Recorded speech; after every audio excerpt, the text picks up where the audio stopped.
Hey guys, this is Comic Uno, and today I'm doing a review for Green Arrow, issue 32. I did get this issue digitally. By accident I got Green Lantern, but I didn't review it because it's like part 3. So I did get this one digitally. Also, I know I had Vampire Diaries on the list, but that I'm going to get next week from my store.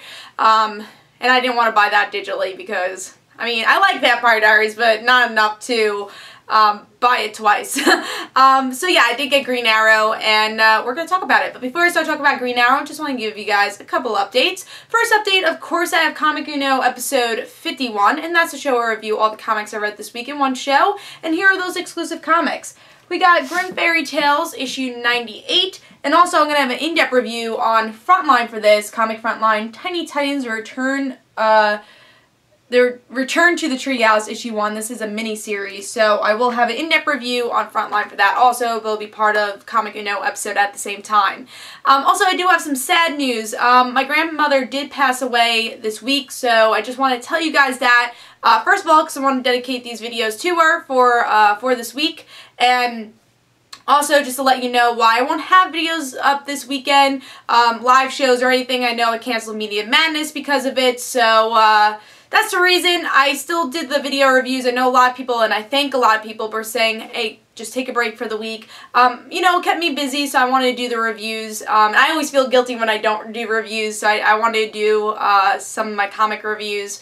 So I ended up doing that. Thank you guys for all the support, and yeah, thank you. So just want to keep you guys updated about that. But let's talk about Green Arrow issue 32.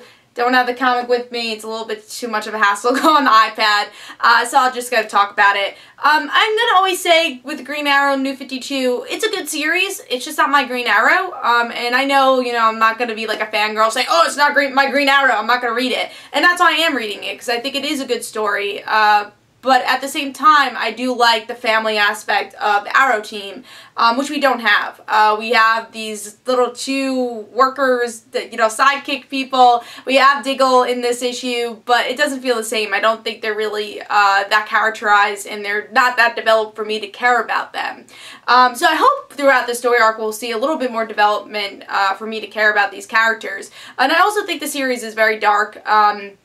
I will always say that. I like the art style, don't get me wrong, but for a Green Arrow series, it's a very dark tone to the series, which is something I don't love for Green Arrow. But getting into the issue, this is a new arc. I think it's called Broken.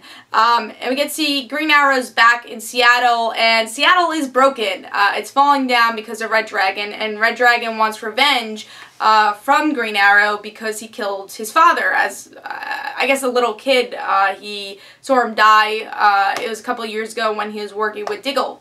So now he's older and he wants to be Red Dragon and kill Green Arrow. And we actually realize that Diggle was the one who killed Red Dragon's father. So it's interesting to see what will he do with Diggle and what is he going to do with Green Arrow. And we get to see other Green Arrow villains here like Brick, Fire Moth, a lot of other ones that we get to see, some C-lister, D-lister villains for Green Arrow, which usually are Green Arrow villains are C-list villains. But it's interesting to see them back trying to battle Oliver. So it was a solid issue. I also really like the cliffhanger where we get to see that there's a new Green Arrow in town, and it's Emiko, Oliver's half-sister.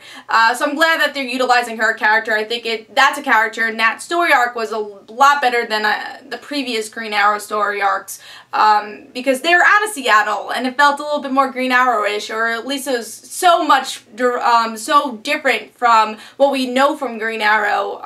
It felt like its own, and I really like that about the story arc. And now going back to Seattle, I'm like, oh, they're not in Star City, they're not in the Arrow team, so it reminds me so much of how different it is from the other Green Arrow titles. But I thought this issue was good. I liked it.